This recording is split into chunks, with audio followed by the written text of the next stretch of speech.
passed, but we're gonna do I it. gotta tell a story. Uh-oh. It won't last long. I was driving my mother back down 29. We were leaving D.C. area.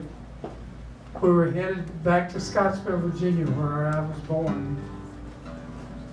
And we stopped in this restaurant. And we were ordering something to eat, and we had it ordered. All of a sudden, somebody walked over, not all of a sudden, somebody walked over to the jukebox and put a nickel in it and played a tune called Bringing Mary Home. Mama looked at me and said, "Ain't that y'all?" I said, "Yeah." It was our first hit record, basically our only really, we had some chart records, but that's our only hit record. And it was Bringing Mary Home, and they were playing it, and that's how I first heard that they were playing it on the jukeboxes and all the radios and everything. It was you can imagine how I felt when that guy played Bringing Mary Home. Our first record that charted. And he didn't know you were there. And they didn't know who I was from Adam. So. But anyway, we're going to do that now. Before I do this, though, I'd like to say how big of an honor it is for me to sing this song, standing up on the same stage with Tom Gray and Eddie Adcock, who I consider two of the greatest influences for bluegrass music you could ask for. These guys are IBMA Bluegrass Hall of Famers.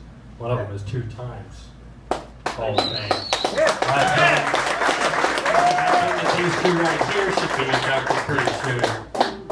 I hope everyone would agree with that, but Eddie and Martha Adcock, mostly just tickled to play with Martha. I grew up with your guys. I grew up. I like playing with Martha too.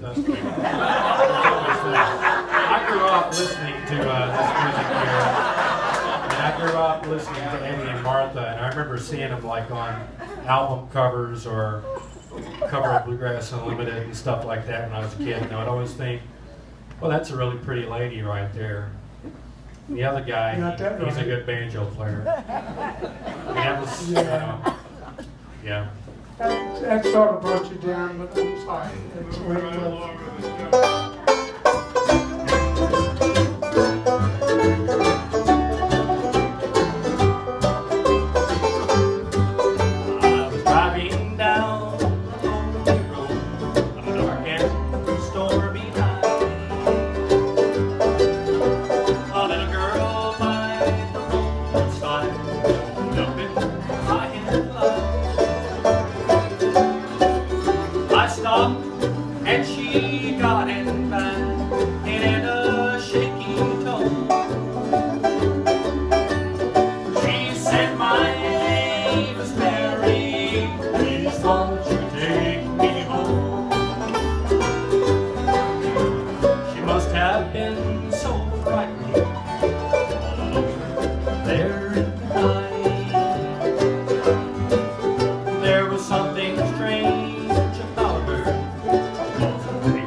I pulled